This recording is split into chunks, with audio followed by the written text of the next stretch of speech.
Hi, my name's Natalie and I'm a psychology student from the University of New England. I'm here to talk to you today about bad habits.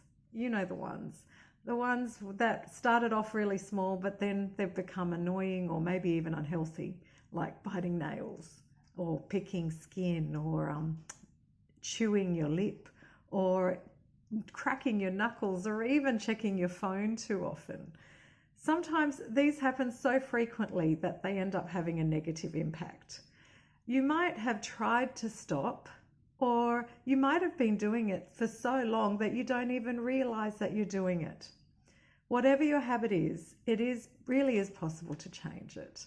And I'm here to give you a few techniques that are proven. They're not a magic pill, I'm just letting you know now, but if you follow these steps, you will find that you can reduce or eliminate your habit. So it might be a good idea now to grab a pen and a piece of paper and jot down these steps.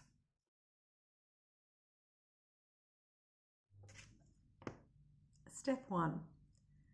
Take time to stop and think about your habit.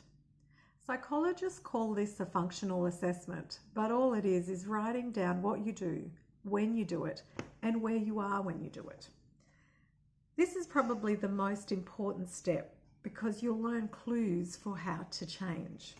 So start by writing exactly what you do.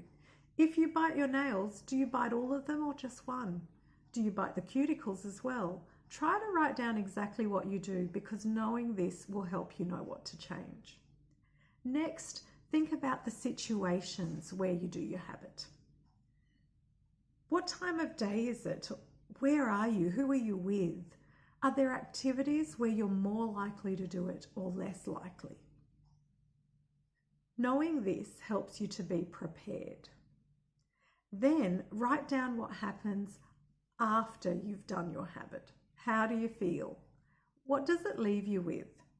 Maybe you get a bit of stress relief. Maybe you feel calm. Maybe it helps you concentrate. Or maybe you just like all your nails being even. Whatever it is, write down what you find rewarding about your habit because you'll need this information a bit further on.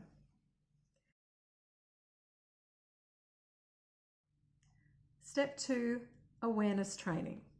This is where you become aware of your habit because remember, for most of us, we don't even realize that we're doing it. So for 1 week, record how often you do your habit. Take note of where you are, what you were doing when you did your habit. You may want to use something to help you. So some people might use some bitter tasting nail polish to help them realize when they've put their hands in their mouth.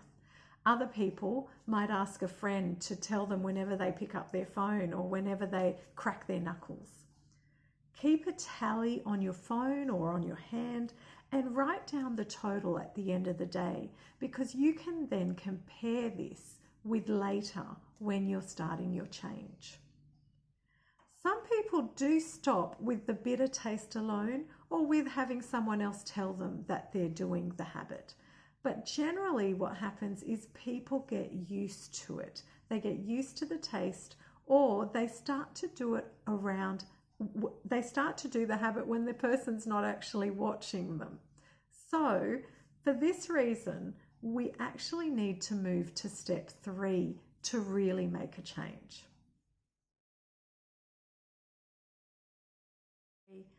Find competing behaviours. This is where you choose alternative behaviours. Remember those reasons you wrote down before about how you feel when you do your habit. You want to use those to choose an alternative that gives you the same effect. So if you bite your nails until they're even, maybe have a few nail cutters lying around so that you can keep them trim and use those instead. If you like the calm feeling that it gives you, try swapping for an alternative that also gives you that calm feeling.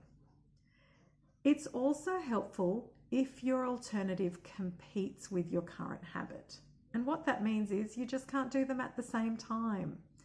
So if you like to suck your thumb while you watch TV, consider holding a pen in both hands when you're watching. Or make a really tight fist and count to 60 seconds. these alternatives actually might give you something else to do while you're stopping your habit. Other alternatives might include using a fidget toy or a stress ball or chewing gum for a few minutes. But I suggest you find a friend and brainstorm the options that might work for you. Once you've identified those options, practice them. It seems silly, but you've been doing your habit for thousands of times. So you actually need to practice your new habit to make it more likely that you'll use it when you need it. Step 4, set your goals. Now you know this information, you can set a goal and start with something achievable. Maybe you just want to reduce your goal a little every day, or maybe you want to completely eliminate. But write down your ultimate goal and write down your smaller steps as well.